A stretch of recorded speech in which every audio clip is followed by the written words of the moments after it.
नमस्कार, मंडल news bulletin में आपका स्वागत है। आइए पेश करते हैं आज के कुछ प्रमुख व मुख्य समाचार। अब तक यदि आपने मंडल न्यूज के इस चैनल को लाइक व सब्सक्राइब नहीं किया है तो जल्द से जल्द इस चैनल को लाइक व सब्सक्राइब जरूर कर दें।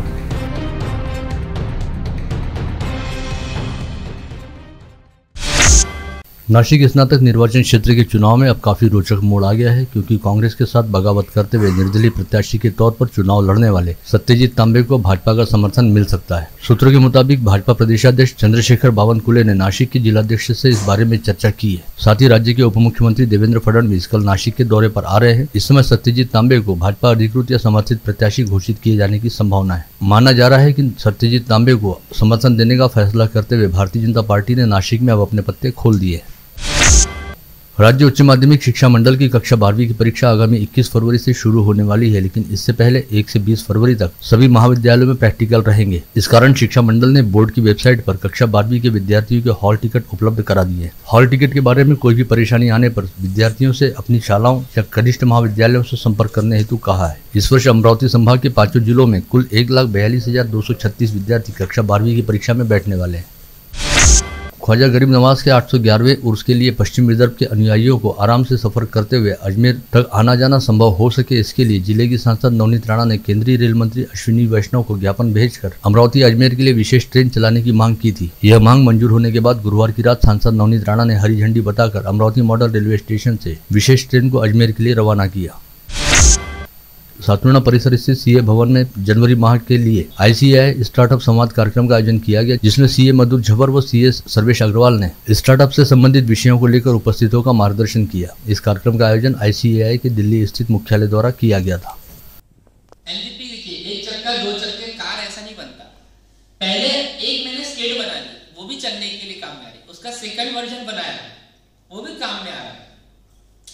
आपको अगर कुछ बहुत सारे प्रोडक्ट रेंज बनानी है तो आप पहले एक प्रोडक्ट तो सोचिए। आपने बोला इलेक्ट्रिक व्हीकल मुझे बनाना है और सारी गाड़ी बनाना है, पहले 2 व्हीलर स्टार्ट करो, फिर 3 व्हीलर हो सकता। पीआर पोटे पाटिल एजुकेशनल ग्रुप के सांस्कृतिक स्नेह सम्मेलन औचित्य साधते हुए संस्थाध्यक्ष व विधायक प्रवीण पोटे पाटिल ने एक शानदार उपक्रम शुरू करने का निर्णय लिया, जिसके तहत पोटे शिक्षा संस्था द्वारा संचालित महाविद्यालयों से 10,000 विद्यार्थियों ने अंत्योदय की शपथ ली। साथ ही पोटे शिक्षा संस्था द्वारा गणतंत्र दिवस का औचित्य साधते हुए शहर में 100 से अधिक स्थानों पर अंत्योदय की पेटियां रखवाई गई, जिनमें शहर के विभिन्न होटलों, रेस्टोरेंट, मेडिकल स्टोर व निजी अस्पतालों में यह पेटियां रखवाई गई हैं। इसके जरिए गरीबों व जरूरतमंदों के लिए सहायता उपलब्ध कराई जाएगी। आगामी 30 जनवरी को विधान परिषद सीट हेतु होने जा रहे अमरावती स्नातक निर्वाचन क्षेत्र के चुनाव में महाविकास आघाड़ी की ओर से प्रत्याशी रहने वाले धीरज लिंगाड़ी की दावेदारी का विदर्भ कला शिक्षक संघ द्वारा अपना सक्रिय समर्थन घोषित किया गया है। इस बारे में एक प्रेस विज्ञप्ति जारी करने के साथ ही विदर्भ कला शिक्षक संघ द्वारा महाविकास आघाड़ी प्रत्याशी धीरज लिंगाड़ी के नाम समर्थन पत्र भी जारी किया गया है।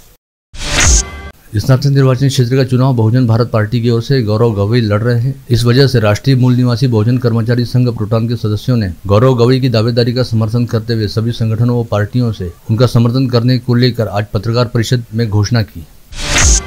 बडनेरा शहर के भाजपा कार्यकर्ता संजय कटारिया ने अमरावती विभाग के स्नातक निर्वाचन क्षेत्र के चुनाव आगामी 30 जनवरी को रहने से स्नातक मतदाताओं को अनुक्रमांक व वोटिंग सेंटर की पर्चियां घर घर जाकर पहुंचाई। 2 वर्ष पूर्व 26 जनवरी को लोकार्पित हुए rainbow institute of medical science यानी रिम्स अस्पताल ने कल गणतंत्र दिवस के अवसर पर अपनी स्थापना के 2 वर्ष पूर्ण किए। रिम्स अस्पताल में दूसरी वर्षगांठ के अवसर पर ब्लड स्टोरेज यूनिट शुरू किया गया, ताकि इस अस्पताल में गंभीर स्थिति वाले मरीजों के लिए जरूरत पड़ने पर तुरंत रक्त उपलब्ध कराया जा सके। गतरोज गणतंत्र दिवस के अवसर पर रिम्स अस्पताल में ध्वजारोहण समारोह का आयोजन करने के साथ ही अस्पताल का दूसरा वर्षगांठ समारोह भी हर्षोल्लास के साथ मनाया गया। हमेशा ही दौड़भाग भरे काम व बंदोबस्त के चलते तनाव से जूझने वाले पुलिस महकमे के अधिकारियों व कर्मचारियों को तनाव मुक्त करने के लिए शहर पुलिस आयुक्त नवीन चंद्र रेड्डी ने गतरोज संत ज्ञानेश्वर सांस्कृतिक भवन में एक संगीतमय मनोरंजनात्मक कार्यक्रम का आयोजन किया, जिसमें जीवन संगीत फाउंडेशन के संस्थापक डॉक्टर बोराडे व उनकी टीम द्वारा स्ट्रेस बूस्टर सेशन प्रस्तुत करते हुए संगीतमय कार्यक्रम की प्रस्तुति दी गई। नांदगांव के नागरिकों ने टोल नाके पर मोर्चा निकालकर गुरुवार को इस टोल नाके को आधे घंटे के लिए बंद कर दिया था। साथ ही नागरिकों ने टोल नाका प्रशासन के विरोध में जमकर नारेबाजी भी। पश्चात पुलिस ने मध्यस्थता करते हुए मामला शांत किया। सोमवार को इस बारे में आइडियल रोड बिल्डर व ग्राम पंचायत के बीच चर्चा कर हल निकालने का आश्वासन पुलिस की ओर से दिया गया है। अकोला जिले के बालापुर निर्वाचन क्षेत्र के विधायक नितिन देशमुख के खिलाफ आय से अधिक संपत्ति को लेकर मिली शिकायत के मामले में विगत 17 जनवरी को एसीबी कार्यालय में 3 घंटे हुई पूछताछ के बाद अब एसीबी कार्यालय ने पातुर के तहसीलदार को इस मामले में पत्र देकर नितिन देशमुख की संपत्ति के बारे में जानकारी मांगी है। महाराष्ट्र स्टेट ट्रांसपोर्ट कामगार संगठन के अध्यक्ष संदीप शिंदे द्वारा यहाँ बुलाई गई पत्रकार परिषद में कहा गया कि एसटी कर्मचारियों को राज्य के सरकारी कर्मचारियों की तरह वेतन लाभ दिया जाए, साथ ही अन्य प्रलंबित आर्थिक मांगों को पूरा किया जाए, अन्यथा संगठन द्वारा एक बार फिर आंदोलन का रास्ता पकड़ा जा सकता है। परिणाम आज आम्ही सगळे एसटी कर्मचारी भोगतोय। गुणरत्न सदावर्ते नावाचा वकील आमच्या आंदोलनामध्ये आयात केला गेला। त्यांनी विलीनीकरणाची लढाई ही कंप्लीट चुकीच्या दिशेने नेली। खरं तर विलीनीकरण हा धोरणात्मक मुद्दा होता, जे धोरण सरकार ठरवतं अशाच प्रकारे विलीनीकरण आंध्र प्रदेश सरकारचं झालं। मात्र तिथल्या मुख्यमंत्र्यांनी खालच्या आणि वरच्या सभागृहामध्ये द रोड ट्रान्सपोर्ट ऍक्ट 1950च्या कायद्यात बदल करून तिथल्या महामंडळाचं विलीनीकरण केलं। मात्र सदावर्ते सारख्या माणसाला जाणीवपूर्वक हाय पॉवर कमिटी मागितली, त्यामध्ये राजकारण केलं। वर्ष 2017 से चांदूर बाजार तहसील की शिरजगांव बंड में रहने वाली पुष्पा कारस्कर नामक महिला का पति लापता है। पति की खोज और संस्था के स्कूल में हुए भ्रष्टाचार के कारण इस महिला व उसके परिजनों ने अन्याय के विरोध में न्याय मांगने के लिए अपर आदिवासी आयुक्त कार्यालय के सामने विगत 3 दिनों से आमरण अनशन करना शुरू किया है। महारुद्र हनुमान मंदिर समिति द्वारा आयोजित रथ सप्तमी महोत्सव के अवसर पर दिवंगत नितिन नाथे की स्मृति में भव्य रक्तदान शिविर का आयोजन किया गया। इस शिविर में 101 कार्यकर्ताओं ने रक्तदान किया। बडनेरा के सैयदपुरा, हैदरपुरा के सागर नगर व हाजरा नगर टावर लाइन के पास गणतंत्र दिवस के अवसर पर 3 माइक्रो लर्निंग सेंटर का शुभारंभ किया गया। इन तीनों सेंटरों का उद्घाटन पूर्व पार्षद इमरान अशरफी के हाथों किया गया। महात्मा गांधी की स्मृति के तहत महाराष्ट्र कामगार कल्याण मंडल द्वारा राज्य स्तरीय कामगार भजनी प्रतियोगिता का आयोजन किया गया है। यह प्रतियोगिता 29 व 30 जनवरी को औरंगाबाद के तापड़िया नाट्य मंदिर में संपन्न होगी। आगामी 30 जनवरी को राष्ट्रपिता महात्मा गांधी के पुण्यतिथि अवसर पर महानगरपालिका के प्रांगण में सुबह 10:50 पर मनपा आयुक्त प्रवीण आष्टीकर सहित मनपा अधिकारियों व कर्मचारियों द्वारा 2 मिनट मौन रखकर देश के शहीदों को श्रद्धांजलि अर्पित की जाएगी। साथ ही इस समय महानगरपालिका में सायरन भी बजाया जाएगा। 2 वर्ष पूर्व 25 फरवरी 2020 की दोपहर 7 वर्षीय बालिका को 10 रुपए का प्रलोभन देकर उसके साथ बलात्कार करने के मामले में अचलपुर की जिला व सत्र न्यायालय के द्वितीय न्यायमूर्ति यादव की अदालत ने शेख नाजिम नामक आरोपी को दोषी करार देते हुए 20 साल के सश्रम कारावास की सजा सुनाई। विगत 24 जनवरी को जिला ग्रामीण पुलिस की अपराध शाखा व अंजनगांव सुरजी पुलिस ने संयुक्त रूप से कार्रवाई करते हुए 2 आरोपियों को 56 ग्राम एमडी ड्रग के साथ गिरफ्तार किया था, जिन्हें अदालत द्वारा 27 जनवरी तक पुलिस कस्टडी रिमांड में रखने का आदेश दिया गया था। इन दोनों आरोपियों की पीसीआर अवधि खत्म होने पर उन्हें आज दोबारा अदालत में पेश किए जाने पर अदालत ने दोनों आरोपियों को 14 दिन की न्यायिक हिरासत के तहत जेल रवाना किया। वहीं इस बीच अंजनगांव सुरजी पुलिस ने इस मामले में अकोला जिले की बालापुर तहसील अंतर्गत अंतरी गाँव निवासी मनोज तिवणे नामक तीसरे आरोपी को गिरफ्तार किया है, जिसे अदालत में पेश किए जाने पर अदालत ने उसे 5 दिन की पुलिस कस्टडी रिमांड में रखने का आदेश दिया है। वहीं इससे पहले अमरावती शहर पुलिस आयुक्तालय की अपराध शाखा द्वारा विगत 20 जनवरी को 22.5 ग्राम एमडी ड्रग के साथ हिरासत में लिए गए मोहम्मद वाजिद अब्दुल नासिर नामक आरोपी को आज पीसीआर की अवधि खत्म होने के चलते अदालत में पेश किया गया, जहां पर हुई सुनवाई के बाद अदालत ने मोहम्मद वाजिद को न्यायिक हिरासत में रखे जाने का हुक्म सुनाया।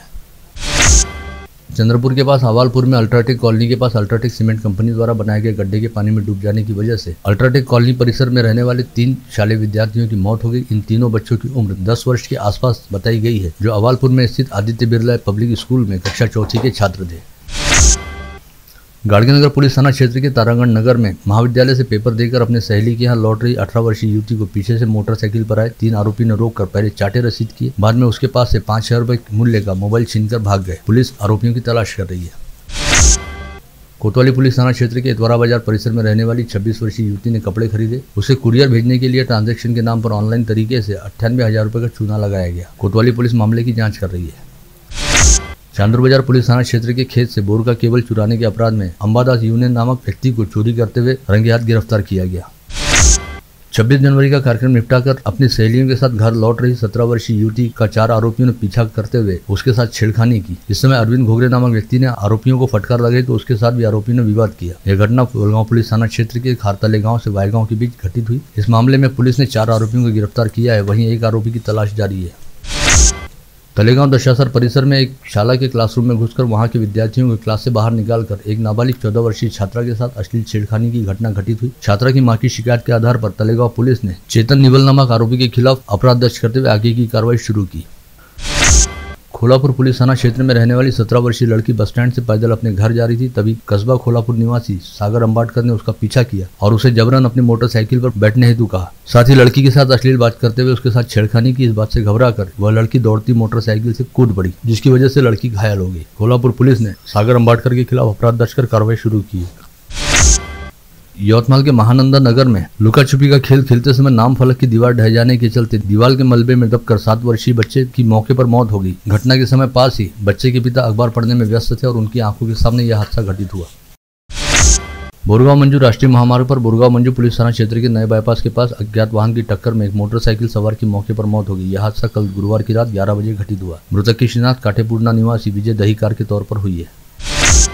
नांदेड़ जिले में ऑनर किलिंग की घटना सामने आई है। लड़की के प्यार की वजह से नाराज हुए पिता, भाई व मामा ने लड़की की हत्या कर डाली और चुपचाप लाश को जला दिया। यह वारदात नांदेड़ जिले के लिमगांव पुलिस थाना क्षेत्र के पिंपरी महिपाल गांव में घटित हुई। शुभांगी जोगदंड नामक मृतक लड़की BHMS के तीसरे वर्ष की छात्रा थी। हिंगोली शहर के समीप खटकाली क्षेत्र में खंडेश्वर बाबा मठ के महंत की कनपट्टी पर पिस्तौल लगाकर 3 चोरों ने अलमारी में रखी सोने की अंगूठी चुरा ली। इस मामले में हिंगोली शहर पुलिस थाने में अपराध दर्ज किया गया है। आप देख रहे थे मंडल न्यूज बुलेटिन। हमारे चैनल को लाइक करें, शेयर करें और हाँ, सब्सक्राइब करना ना भूलें। कल होगी आपसे फिर मुलाकात, तब तक के लिए धन्यवाद।